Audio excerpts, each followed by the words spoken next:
Gaza മുനമ്പിൽ നടത്തുന്ന വംശഹത്യക്ക് മറുപടിയായി ഇസ്രയേലിനെതിരെ പ്രതികാര നടപടിയുമായി യമനിലെ ഹൂത്തി സൈന്യം രംഗത്ത് വന്നു. സുൽഫിക്കർ എന്ന ബാലിസ്റ്റിക് മിസൈൽ ഉപയോഗിച്ച് അധിനിവേശ പ്രദേശത്തെ ബെൻ ഗുരിയോൺ വിമാനത്താവളത്തെ ലക്ഷ്യമിട്ട് സേന ആക്രമണം നടത്തിയതായി തിങ്കളാഴ്ച രാത്രി പുറത്തിറക്കിയ ഹൂത്തികളുടെ സൈന്യത്തിൻ്റെ പ്രസ്താവനയിൽ പറയുന്നു. ഈ ഓപ്പറേഷൻ ലക്ഷ്യം കണ്ടെത്തിയതായും 4 ദശലക്ഷം ഇസ്രയേലികളെ അവരുടെ ഷെൽട്ടറുകളിൽ അഭയം തേടാൻ അത് നിർബന്ധിതരാക്കി എന്നും ആ പ്രസ്താവനയിൽ പറയുന്നുണ്ട്.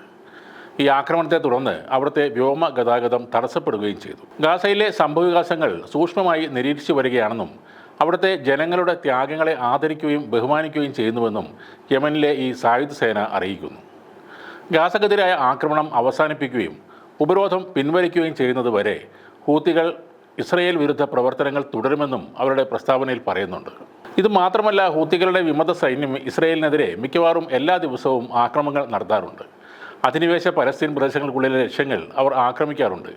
യമനിൽ നിന്നുള്ള ഒരു ബാലിസ്റ്റിക് മിസൈൽ കാരണം ഇസ്രയേൽ അധിനിവേശ പ്രദേശങ്ങളിൽ സൈറണുകൾ മുഴങ്ങുന്നുണ്ട് എന്ന കാര്യം ഇസ്രയേൽ സൈന്യവും സമ്മതിച്ചിട്ടുണ്ട്. തിങ്കളാഴ്ച വൈകുന്നേരം മധ്യഭാഗത്തും അൽഖുസ് പ്രദേശത്തും നിരവധി അനധികൃത വെസ്റ്റ് ബാങ്ക് വാസസ്ഥലങ്ങളിലും അധിനിവേശ ഭൂമിയുടെ തെക്കൻ മേഖലയിലെ ചില പ്രദേശങ്ങളിലും വ്യോമാക്രമണ സൈറണുകൾ മുഴങ്ങിയതായി സൈന്യം ഒരു പ്രസ്താവനയിലൂടെ പറഞ്ഞിരുന്നു. തങ്ങളുടെ വ്യോമവിരുദ്ധ മിസൈൽ സംവിധാനങ്ങൾ മിസൈലിനെ തടഞ്ഞതായാണ് ഇസ്രായേൽ സൈന്യം അവകാശപ്പെടുന്നത്.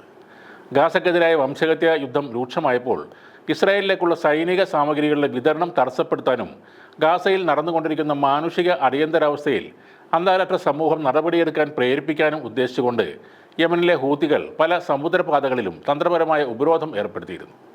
ഗാസയിലെ കര വ്യോമ ആക്രമണങ്ങൾ ഇസ്രായേൽ അവസാനിപ്പിക്കുന്നവരെ ഈ ആക്രമണം അവസാനിപ്പിക്കില്ലെന്ന് ഹൂതികളുടെ സായുധ സേന പ്രഖ്യാപിക്കുകയും ചെയ്തു. 2023 നവംബർ മുതൽ ഗാസക്കാർക്ക് ഐക്യദാർഢ്യം പ്രഖ്യാപിച്ച് ഹൂതികൾ 100-ലേറെ ആക്രമണം കപ്പലുകൾക്ക് നേരെ നടത്തിയിട്ടുണ്ട്. അതിൽ 2 എണ്ണം കടലിൽ മുക്കി.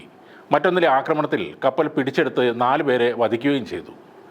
ഏദൻ കടലെടുക്ക് വഴി ബാബൽ മന്ദം വഴി പ്രവേശിച്ച് സൂയസ് കനാൽ വഴി യൂറോപ്പിലേക്ക് പോകുന്ന ആ സമുദ്രപാത ഇതുവരെ പഴയപടി ആയിട്ടില്ല. കപ്പലുകൾ ഈ റൂട്ട് ഒഴിവാക്കി ആഫ്രിക്കയിലെ കേപ്പ് ഓഫ് ഗുഡ് ഹോപ്പ് വഴി ദിവസങ്ങൾ അധികം എടുത്താണ് ഇപ്പോൾ സഞ്ചരിക്കുന്നത്. എന്നാൽ ഹമാസ് ഇസ്രയേൽ വെടിനിർത്തൽ കരാർ വന്നതോടെ ചില ഷിപ്പിംഗ് കമ്പനികൾ വീണ്ടും സൂയസ് കനാൽ വഴി യാത്ര ആരംഭിച്ചിരുന്നു. എങ്കിലും ഹൂത്തികളുടെ പുതിയ ആക്രമണങ്ങളുടെ സാഹചര്യത്തിൽ അവരുടെ ആശങ്ക വർദ്ധിക്കുകയാണ്. ഹൂത്തികൾക്കെതിരെ ഇസ്രയേലും US-ഉം ബ്രിട്ടനും കനത്ത ആക്രമണം നടത്തിയെങ്കിലും അവർ പിന്മാറിയിരുന്നില്ല. ഇതോടെ ഹൂത്തികളെ വിദേശ ഭീകര സംഘടനയായി അമേരിക്ക പ്രഖ്യാപിച്ച് ഉപരോധവും ഏർപ്പെടുത്തി. യമൻ്റെ ഭൂരിഭാഗവും നിലവിൽ ഹൂത്തി നിയന്ത്രണത്തിലാണ്.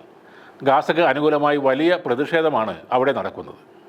തങ്ങളുടെ സ്വന്തം പ്രശ്നം പോലെയാണ് ഹൂത്തികൾ പലസ്തീൻ ആക്രമണത്തെ കാണുന്നത്. ഹമാസ് നിലകൊള്ളുന്നതിനേക്കാൾ കൂടുതൽ ശക്തമായി തന്നെ ഇസ്രയേലിനോടും അമേരിക്കൻ ചേരികളോടും കടുത്ത സമീപനമാണ് ഹൂത്തികൾ സ്വീകരിക്കുന്നത്. അവസാനത്തെ ഇസ്രയേൽ സൈനികനും ഗാസയിൽ നിന്നും പിൻവാങ്ങുന്നവരെ തങ്ങളുടെ പോരാട്ടം തുടരുമെന്ന് തന്നെയാണ് അവർ ഉറപ്പിച്ച് പ്രഖ്യാപിക്കുന്നത്.